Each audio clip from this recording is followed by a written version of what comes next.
Баршаңызға сәлем, сіздермен Үрбіш. Менің каналыма қош келдіңіздер.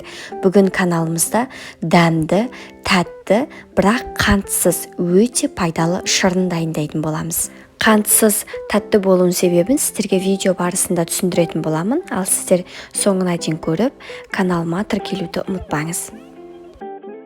Алдымен кастрюлемізге керегенше су құйып қайнатуға қоямыз. Қайнап шыққанша мұнда жемістерді тазалап жуып алайық. Менде бұл жерде мұздатылған қаралы, яғни слива және алма қолданамын.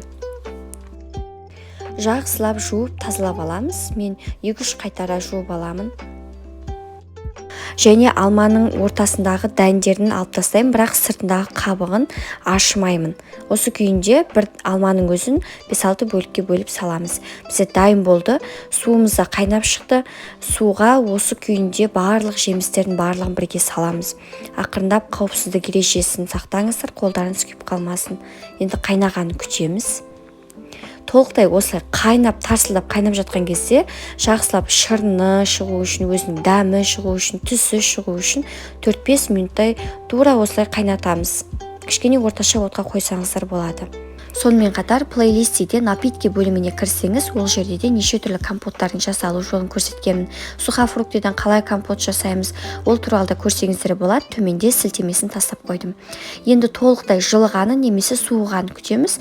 Менің бұл жерде шырыным жылы болып тұр. Енді бұны ыдысымызға осындай бір сүзгіден өткізіп аламын. Артық заттарды, сондай тағы да дәндер өтіп кетуі мүмкін. Міне осындай сулардың барлығын сүзіп алу үшін. Енді оған осындай таза бал қосамын. Таза табиғи бал, осындай қою болып келеді. Менің ковшинем 1,2 литрлік, оған бір қасық бал жетеді. Балды міндетті түрде жылы немесе суық күйінде қосу керек. Ыстық күйінде қосуға болмайды, себебі балдың бойындағы дәрумендер, пайдалы заттар ыстыққа жойылып кетеді. Жақсылап балдың ерігенін күтеміз, жақсылап араластырамыз. Енді ұсына бересіз. Жылы күйінде балдарыңызға ұсынсаңыздар болады. Бал қосылғаннан кейін бұл иммунитетін де көтереді баланың, өзіңізге де пайдалы. Егер де сіздерге видео ұнаған болса, лайк басып пікір қалдыруды ұмытпаңыздар. Пайдалы болды деген үміттемін. Сіздермен бірге болған Үрбіш Әмір.